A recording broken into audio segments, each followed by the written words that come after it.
that we ask a new generation of journalists, a young journalist, to ask the first question. A very active media. Thank you. This is unexpected. This is the radio, Moscow radio. Why are you standing again for election for the presidency of Russia? What is your objective? What are your missions? What do you plan to do for Russia? And how do you see the state of Russia at the end of your next mandate, if you win another mandate?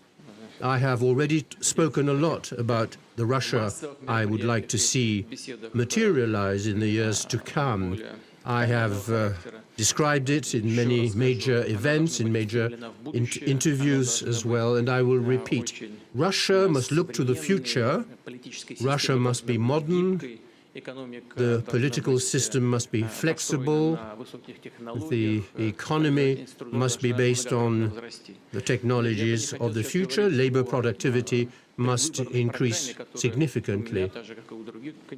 I don't want to present my electoral program now. I will have a program, an election program, which, like the other candidates, but I don't think this is the right context in which to present them. However, let me say a few words about the most important points on which I would like to focus people's attention. This is valid for the government and for society as a whole. In concrete terms, infrastructures, healthcare, education.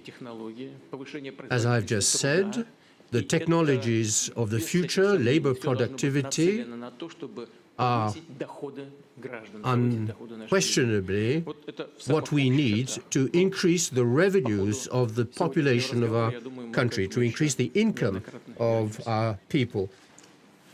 That, in a nutshell, is my program.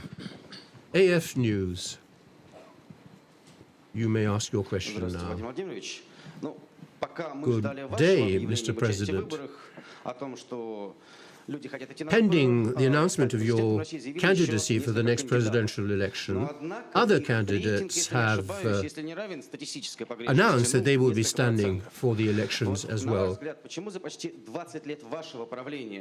The surveys credit them with a very small percentage of the votes. Why, in your view, over the years during which you have been in power, no serious opposition candidate has emerged?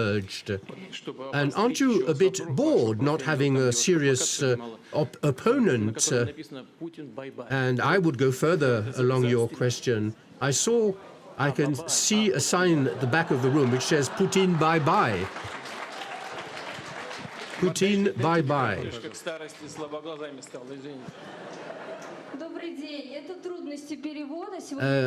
Obviously, aging is a population. Perhaps I'd misread the sign. No, Putin bye-bye. It's grandfather. It's how the children in our republic call you. It's a linguistic term for a grandfather. So ask your question now, if you like. You know that our republic and other regions of Russia have been facing a major linguistic issue. The Minister of Education has adopted a decree, and we would like to know, will this linguistic issue still be on at the forefront in the years to come? Do you plan an increase in regional power and in regional languages?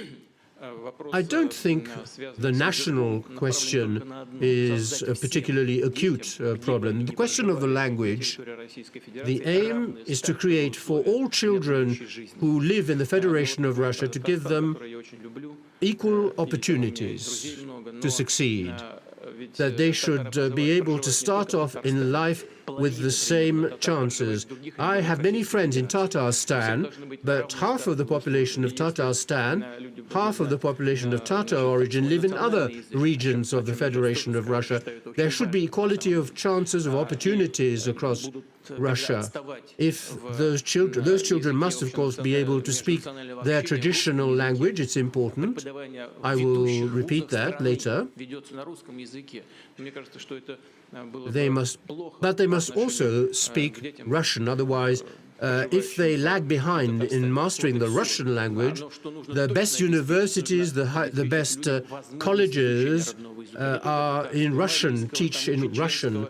So all the children of the Federation of Russia must be able to learn their national, regional language, but also the Russian language. There is a great diversity of regional languages. We are proud of them. It's a cultural asset, and it deserves to be supported. Now, broadening the regions, we must recognize that after the events of the 1990s and the fall of the Soviet Union, the regions of the Federation of Russia were formed based on the ancient criteria, and many regions were economically not viable. So,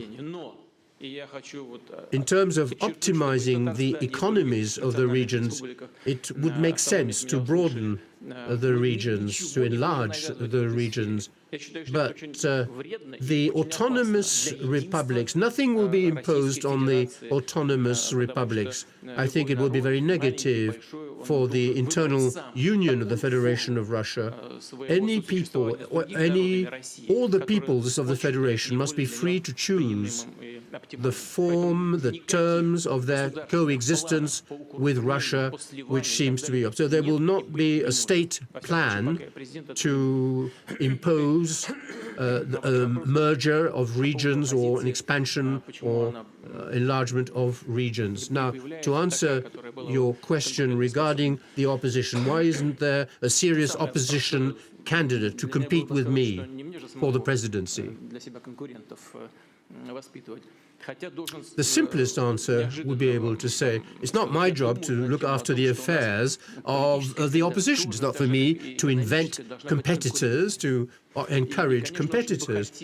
But I think the political and economic worlds must be based on a degree of competition. We need a balanced political system, and a balanced political system is inconceivable without some political competition.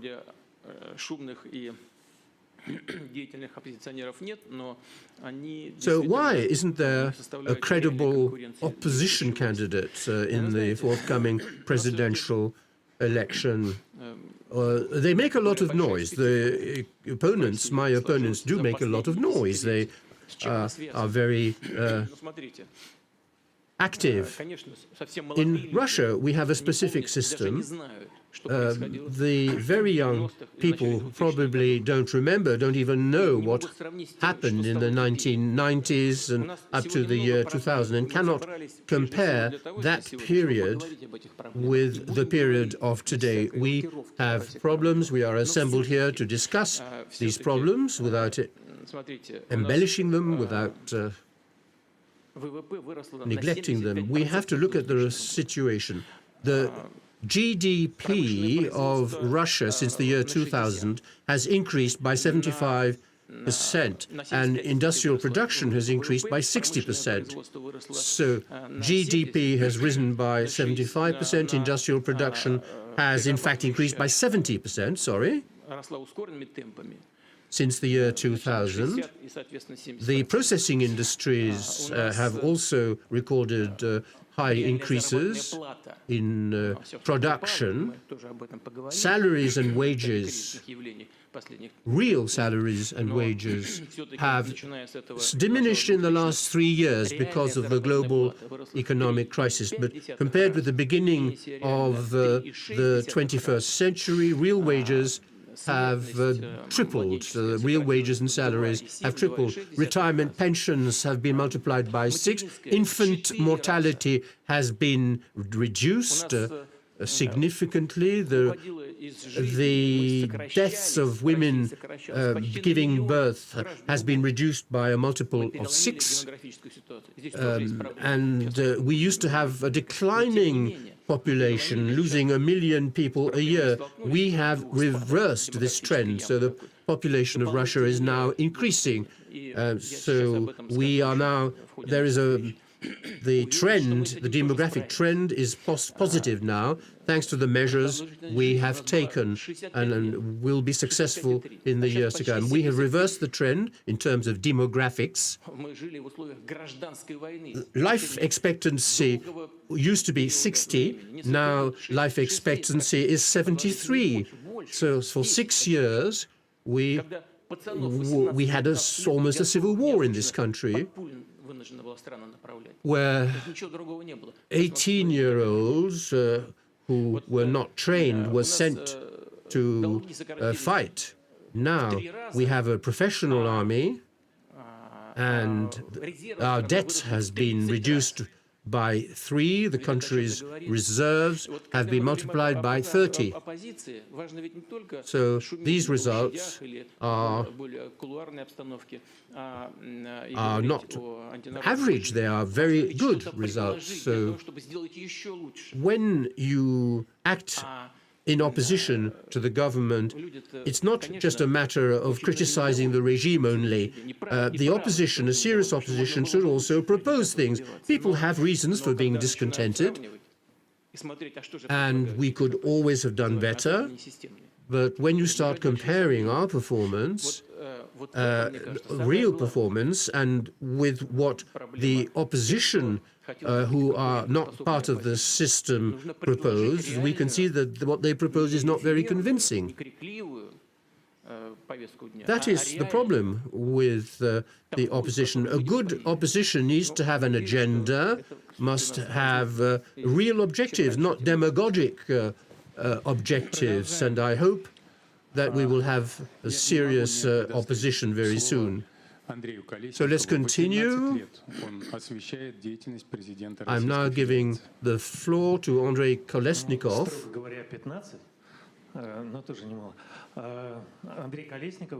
So, for 18 years, for 15 years, you have been president, you've been in power in Russia now.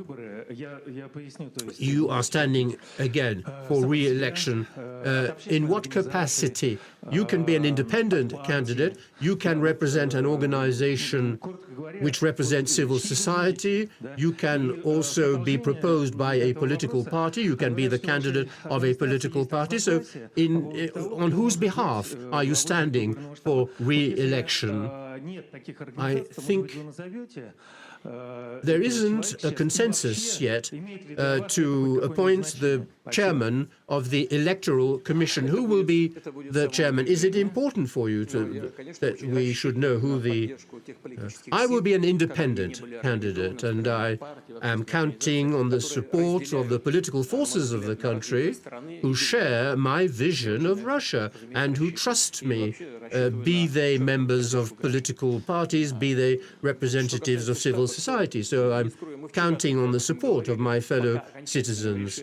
As regards the Electoral Committee or Commission, we haven't arrived at a decision regarding the chairman of... There are divergences of opinion, differences of opinion. The debate is ongoing. We haven't been able to agree yet on the identity of the president. It's a technical question, but I agree that it's an important one. And I would hope that the person who will be chosen is an influential person who is respected by the people and who supports my ideas. Let's go to the right now to take a question from a young lady with a blue blouse who isn't holding up a sign. Good day, Maria Karattsova from Kaliningrad. Mr. President, at every press conference, many people ask you to answer their personal problems. You remember a young lady who was suffering from hepatitis and who was hospitalized after your personal intervention.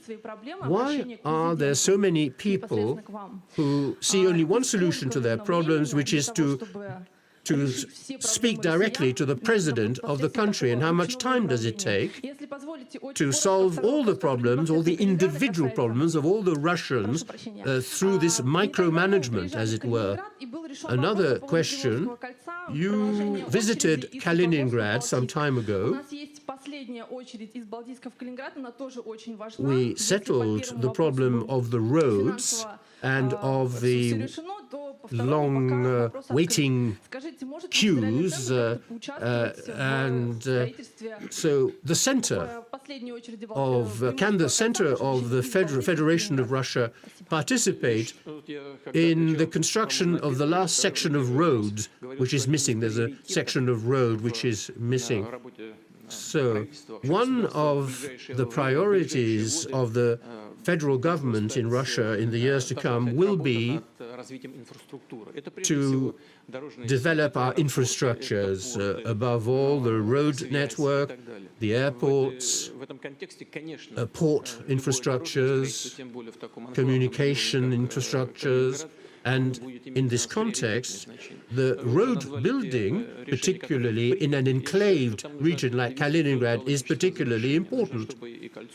Kaliningrad, with regard to the project you mentioned, we have to put an end to the problems. We have to complete the road link. I cannot tell you exactly now what decision will be taken.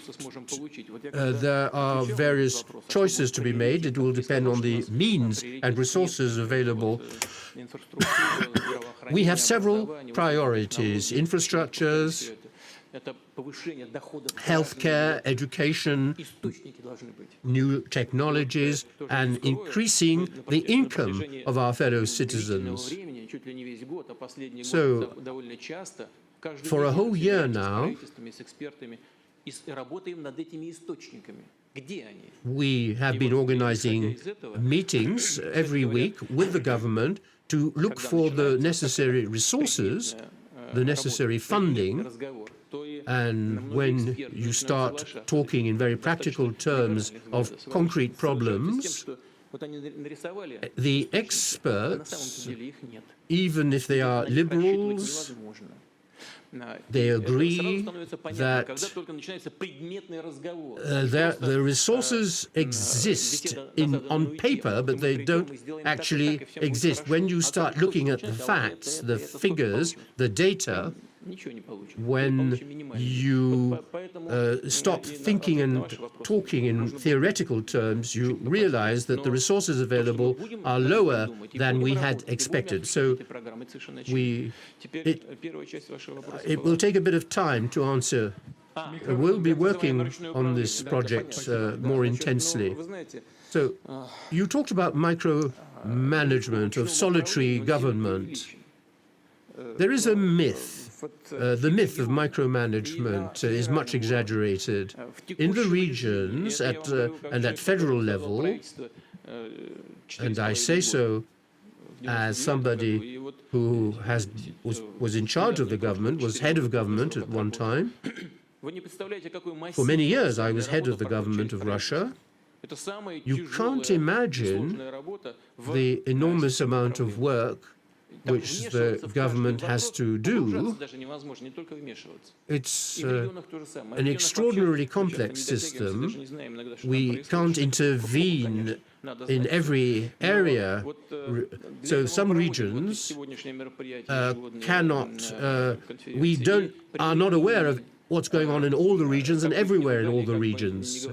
So this live press conference, for example, exists to get direct feedback, and it's a good thing to get direct feedback from people. People can communicate directly with those who are in power, and on a case-by-case basis, we can directly manage the mechanisms to solve the problems that we have been made aware of through this press conference. In my recent meetings with the government, I have regularly addressed the problems that people have made me aware of as head of state. It allows us to initiate processes and to move forward. Another question now. Mr. President, what are the factors of economic growth? which we talk about the recovery of the economy. What are the factors of growth and of economic recovery? Are the figures credible? Are we producing more? Are we producing more machine tools, tractors, more computers? Thank you.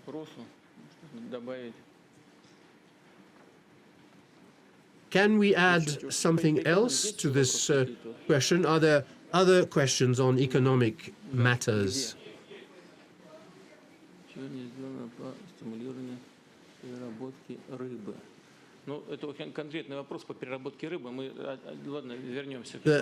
The processing of fish. Yes, we'll come back to fish processing later on.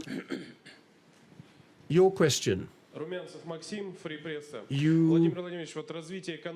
have a question. Mr. President, the development of the economy over the last 10 years, 48 projects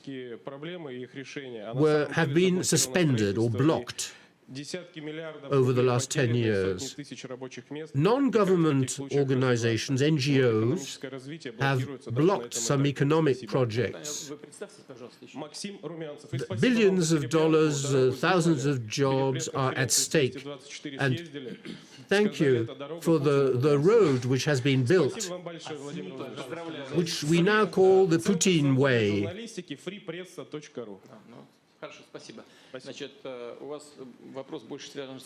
And your question has to do also with the environment. So let me answer the first question, then I'll answer yours. As regards economic growth, the economy of Russia is growing. It is evident. These are not figures that are invented. So the increase of GDP, 6%, industrial production over 6% as well.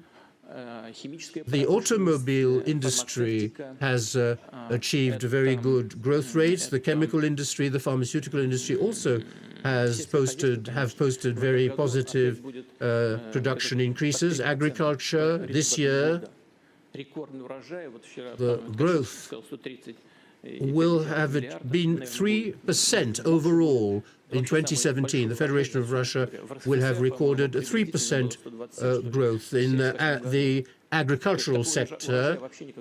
Harvests were lower at the time of the USSR. Exports, we are the leading exporters in the world for cereals, for example. We are the world's #1 cereal exporter. This is a brilliant figure. So we do have growth. And now, what are the factors that influence such growth? First of all, we have overcome the two oil shocks which affected us in 2014 and 2015. First of all, the